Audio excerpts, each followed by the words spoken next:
another DC show to talk about today, which is okay. So another trailer dropped for this, and this was season three of Titans. And yeah, this show is it was interesting to watch for the first season, and I have seen the entire first season and some of episodes of season two.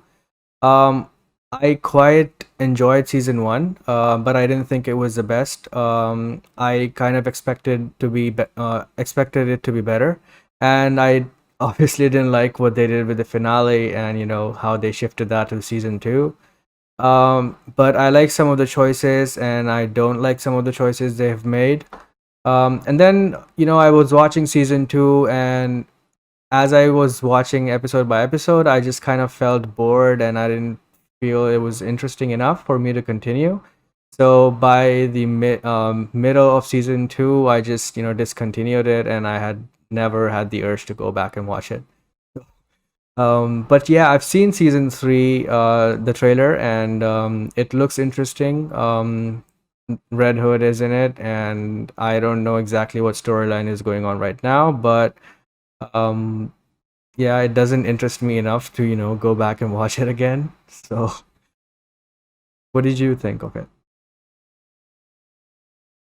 I like Titans a lot, but I do feel like that they sometimes with the show have a tonal problem because they'll have certain episodes where you're like, oh, okay, they're taking this a little less seriously, like it's not quite like set in our world or something like that, and then they'll immediately switch to like something that's Yeah. super dark and super serious. And I think if they just picked like a tone, I think it would work a little bit better. But as far as the season three trailer, I actually I like this direction. Honestly, I think that them starting to do a little more like adaptations of comic books, actual comic book stories, might work a little more in their favor. Because I wasn't a big fan of the thing that they did with that alternate reality kind of thing with Batman and all that. I don't know if we're talking spoilers on here, but the thing that they did in season two, or Yeah. one, I can't It remember. was two Um, it was with two. Donna Okay, Troy. yeah, I was. Yeah, like, well, with the with Batman and the going after the Joker and all that. Oh, I haven't seen it, so maybe Maher knows what you're talking Oh, about. okay. Yeah, it was kind of. It was. We thought it was real, but it kind of wasn't in a way. Kind of. Yeah, a little bit They were of a they were fooling us, kind of. yeah, a little fake out kind of thing. I wasn't a huge fan of that, but I do like the fact that season three looks like it's going to be exploring some maybe some death in the family kind of vibes and some Red Hood. Mm. I love those stories in the comics and the animated versions that they've done. So if that's the direction they're going, I'm excited. I just hope that we get more of the dynamic between Bruce and Dick Grayson, because I love their relationship in the comics and stuff. So if we can get more of that, I'll be happy. Yeah, and Vesuvius says Stargirl is August 10th. Thank you very much. Appreciate that. Yeah, so this trailer I thought was pretty good. Now you can see some of the images on screen from Entertainment Weekly. The shot of the guy in kind of the prison uniform is Scarecrow for this season. Now we don't know if he's going to pop up in the actual Scarecrow costume, but he will be in prison, and I think Dick Grayson is going to visit him to try and look for some help to figure out. There's a different villain in the show, so he's going to him to see can he help him with any information. You also have Barbara Gordon's going to be appearing in this season as well. She is Commissioner Gordon. So I don't know if her father is alive or dead or not. Um, Maybe he's just really old. I don't know what's going on with him, but yeah. So the first two seasons of Titans, I enjoyed it from what they were. As I said, I'm not a big comic book fan, so this is an education for me to see these characters on screen, to learn about them a little bit more. And people were kind of screaming at me, "It's not comic accurate. That's not comic accurate." I don't read the comics, so to me, this is accurate to me because it's telling me about these characters. So I know a little bit about Death in the Family and Red Hood and stuff like that. So, but there's just some cool elements for this season because we're going to get to see the origin of Jason Todd, kind of Red Hood, and Joker will be appearing in this season. Now, I don't think he's going to actually appear as an actor with dialogue and lines and stuff like that. I think it's going to be more like maybe Jared Leto in Birds of Prey, something like that. But we just see the stunt double or the stand-in, just do the stuff. He will be beaten down, Jason Todd, in this season. Then he comes Red Hood. So that's going to be There cool. was a shot We of a also got a crowbar or shot in the something. trailer. The trailer. Yeah, there's a shot of the crowbar where Bruce Wayne is in his place, of course, and there's a laugh or kind of Joker kind of sounds, and the crowbar is on the ground. So I would love for Joker to be like an off-screen presence for this season, and to maybe toy with Batman. Now it could be the crowbar could be put there by Red Hood as a way. That could be a thing that they're doing instead. But I would love Joker to be an off-screen presence. Maybe don't get to see him until maybe a season 4. Don't get to see him at all or something like that. But yeah, I also think that maybe Bruce Wayne, Batman, I don't know if they would be as bold to kill him off, but I think Dick Grayson will take over maybe. I think there was a shot of him in the Batcave, something like that. So I would look for him to take over in some degree. But yeah, Titans I think is a good show. I really enjoyed Anna Duke's character of Starfire. I think in season 2 she was sidelined big time.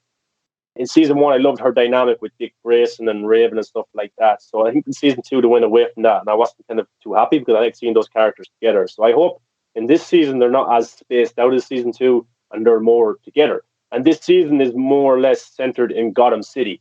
The last few seasons were kind of different cities and stuff like that, and wasn't really in the one place.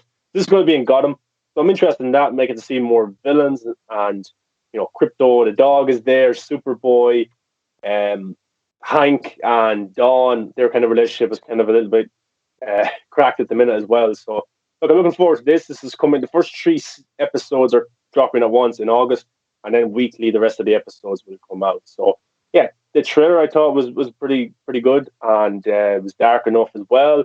And maybe the budget's gone up a little bit higher for this season because it's now a HBO Max production.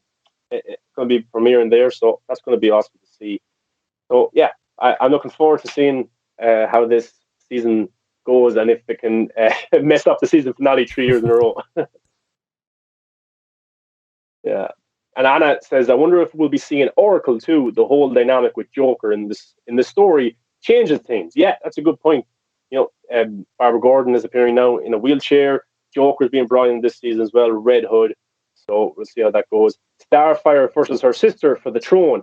Yes, Starfire's sister is going to be brought into this season as well, and she may be an antagonist. I don't think in the first few episodes. I think in the latter half of this season she's going to be introduced. So I did not know that. That's interesting. Yeah, so let's see how that goes. So I think there's a lot of interesting things to be excited about for this season. That's awesome. I might check it out if I, hear good things about season 3 or stuff like that. Because right now I'm very much not interested in it because it's not very consistent, and like Aaron, you said, they keep switching between the tones, and it's just not. It feels like I'm watching different shows at times, and even the storyline gets shifted around a lot, and the characters, their arcs change a lot. So I don't know what's happening and why is it not consistent. Even a show like Gotham, which I really loved and enjoyed. Yes, they were also doing the story changes and all that, but that was still consistent as Gotham. This show does feel sometimes like season 1 is vastly different from season 2, and it just keeps shifting a lot, and I don't know what they want to do or where they want to go. So it's interesting to watch where they go with season 3. So based on that, I might check it out. Yeah, and even the end of season 2 was a little bit weird. Wonder Woman's daughter, I forget her name. It feels like ages ago I watched the season 2 because of COVID and stuff like that. I'll definitely have to revisit it before the show comes back. But the way she was, spoilers, kind of taken out of the show was just a little bit weird. They kind of defeat the big bad. I didn't even season, get to that kind of point. like a downtime. Okay, but there's like they beat the big baddie for the season, and then they get to this kind of point where it's kind of wind down time, and the end of the season is coming, and then this thing just happens, and you're like, really, you're gonna do that? This really cool character. I think you actually explained it better than like the show did just now. So like, they have a problem with that sometimes. I'll be watching it and I'll be like, okay, so this is happening, all right, and then they'll cut to something, and I'm like, what's going on? Like, hold on. Yeah, and then like the stuff with Deathstroke in season 2 was pretty amazing, and then it kind of made him a little bit vulnerable with the stuff with his, I think it's his daughter or his son, I can't remember, but his child, and all the dynamic that happened there and stuff, which was really, really interesting. And they go too far away from it, and then they bring you back into it, and then you're not as interested. But I loved season one because I Yeah. thought it was very grounded in the aspect of, even I know Starfire is kind of an alien kind of type and stuff like that, but she didn't know where she came from. She was confused and stuff like that, and she met Dick Grayson. I thought their chemistry. Uh, uh, Brenton Thwaites plays Nightwing, which I think he's a Yeah. brilliant casting. I He'd don't be a great think cinematic I don't think you Nightwing. can get a better Nightwing than him. Like he is literally Yeah, Nightwing. Like he looks exactly like the part, yeah, and he also acts very good. Yeah, I agree. yeah. He's brilliant. I love their relationship, and like, I thought the three of them, when Raven, Dick, and Starfire, just them being together, kind of on the run, him protecting her, and Starfire real understanding her powers, and yeah, I just thought that was really well done. But then season two, they bring in so many other characters, and they're just separated, and I wasn't as Yeah. invested. So hopefully, with season three, that everyone's kind of a little bit closer. Then it might be a little bit. It might bring me back to be caring about these characters again. Yeah. I was and the episode 8 of season 1 was Doom Patrol, right? And I was like, why Yeah, such a random intro to some random characters in a show that's not about them, right? And I watched that episode and I was like, wow, this is really cool. And then yeah. obviously they started Doom Patrol, their own show, and I watched that show. They rebooted. Yeah. And I watched that show and They kind of rebooted. I was like, that was brilliant because I love Doom Patrol. I think that's way better than Titans, and I knew nothing about that show. Like none of those characters I knew about, and that show was so brilliant. Like the writing, they know what they are. They're so ridiculous at times, and so all of that I really enjoyed, and that was very much consistent. And season two ended kind of abruptly because of COVID, and they couldn't film everything. But I still enjoyed it, and although the ending was kind of obviously it ended abruptly in between the entire season's story, so it felt kind of off. But apart from that, I loved everything about it. So the writers over there and the showrunners over there are doing a pretty good job. So I don't know why Titans is having that issue. Is Yeah, Titans and Doom Patrol the same people like writing and everything? I don't know. Are they? You would I don't know think. because they were brought in season one, and then they kind of rebooted for their own show. Yeah, I guess they kind of spun Doom Patrol off, and then they got a different team of people to Yeah. handle it. But I agree with you. I do think that Doom Patrol just kind of knows what it is a little more, and they're not afraid to be like, yeah, look, this is kind of wacky, this is a little Yeah. weird, but like we get that, Titans. As much as I do like aspects of it, it just really just needs to find its Yeah. place, and it's where it wants to go. I agree. And the Titans season 1 cast also was amazing. I thought everyone did a pretty good job. Everyone knows their characters and embodied them pretty well. And Sean, I'm like you, I don't read comics, so but I do know some of those characters and I have seen them in animation and stuff. But I approach, every iteration differently. I want to be surprised, and I am expecting some of the character traits to be in there, but if they are not, and if they are done well, I do appreciate that. So I think Starfire was amazing. Beast Boy was also really good. They had Hawk and Dove. I know nothing about those characters, and they were Yeah. great. And again, they didn't use them enough. And then other characters in season 1 were also good. So there also was Trigon, which is a major character, and also yeah, Raven was good. Raven, I really like Raven, and her chemistry between Raven, the actress, and Brendan Thwaites is great. I think they both have a good bond in the show. But I don't know. I'm just talking about season 1. I don't know if that's still there or. But Trigon's a pretty cool character, but I think he was too big Yeah. for a TV budget production. He would have been great for like a big massive cinematic film. I think season 2 didn't really do him that much justice because he's Yeah. very a CGI type character. He's not really done well. But yeah, it's weird. The licensing is weird over here for any show. Like Titans 1 and 2 is on Netflix here. That's where I got to Yeah, me watch it, too. like months after the US.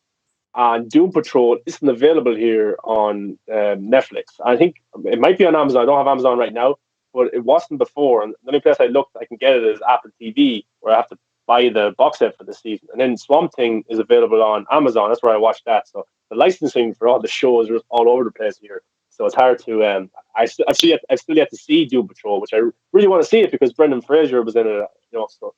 But definitely have to check it out. But Anna makes a good point. She watched the early 2000s Birds of Prey show. I'm ready for anything. That's a pretty good point. If you survive those days, then you're a soldier. But yeah, I actually watched the clip. There's a pretty cool clip on YouTube of the Oracle scene. Well, it's not cool, but the Oracle scene where Joker comes to her house and kills or shoots Barbara Gordon, and then she's in a wheelchair, and Oracle is kind of born that way and stuff. Mark Hamill did the voice for that Joker. He wasn't in the suit or anything. It was like some other random guy. But Mark Hamill did the voice, which was pretty cool. You go check that out. And actually, the Batgirl suit from that show isn't the worst. It's actually it's pretty. They executed that scene really well. In that old show, that was actually really well done. And I kind of wish that we could get like an updated version of that at some point. See it in live action. Whether it had been in like on TV or in like the DCEU in Zack's movies or something, that would have been really cool to see. Yeah, well, look, if they're doing Jason Todd, Red Hood for this season, where I think Joker's going to be an off-screen presence, we get to see Joker kind of like a stunt double or something like that do it to Jason. Then who's to say we won't get one for Barbara, an origin story for how she became got into the wheelchair and stuff like that. So we could get to see a updated version of it. So let's see. Cool. So before we move on, do you have any final thoughts on the trailer and what are you most excited to see in this? I just want to see the characters interact again. The chemistry I thought was pretty good in season 1, and it was there in season 2, but they're just kind of working around each other enough for me. So I want to see that kind of connection again and just kind of feel for these characters. And like if anything happens to them, I want to feel emotion. By the end of season 2, what happened to Wonder Woman's daughter, I just didn't feel anything because we had gotten over the big storyline. It would have been better if it happened in the big storyline. Cool. Aaron? I hope that the show is as good as the trailer was, because I actually like how they did the trailer. And I'm liking that they're taking. It looks like they're going to take some risks with it, more than just like what they did in the past 2 seasons. I do hope. I know you were saying, Sean, that you didn't think that they'd show Joker. I do hope we do get to see somebody playing the character, because I think it would be cool to get 1 or 2 scenes with some dialogue, because we've never gotten to see that interaction before. So I think that would be cool. But I'm just hoping that it does a little bit better than the last 2 seasons. And if it's going to be dark this season and just stay that way, I'll be happy. Yeah, well, if Joker shows up, I'm going to think this is the best show ever because I love Joker, and I think the character's bigger than any actor. And no disrespect to Heath Ledger, I love him, but I think I will watch Jared Leto, I'll watch Joaquin Phoenix, I'll watch Cameron Monaghan, I'll watch anybody play the Joker because I love the character that much. So I'm with you on that, man. Definitely. I hope he pops up too. It would be awesome. I agree. Yeah. And if Cameron shows up, then I'll definitely watch because I loved his Joker. Yeah. He was amazing. Yeah, he was incredible. He was, oh my gosh. Even though he wasn't necessarily the Joker, but he was the Joker. He was by the time the show ended, he played like almost every iteration of the Joker. Like he played the Mark Hamill one, which is my favorite one, and he played that brilliantly. And then he moved on to Heath Ledger, and then to another, and and then in the ending, I think he did kind of his own thing with one of the comic Jokers, and there's really not any live action reference there, so he had to do his own thing. And when he's old and falls in the vat of acid and all that, so that was interesting to watch. But yeah, if he shows up in Titans, I'm definitely watching. Yeah. So yeah, that was Titan season 3 trailer. Let us know what you think, and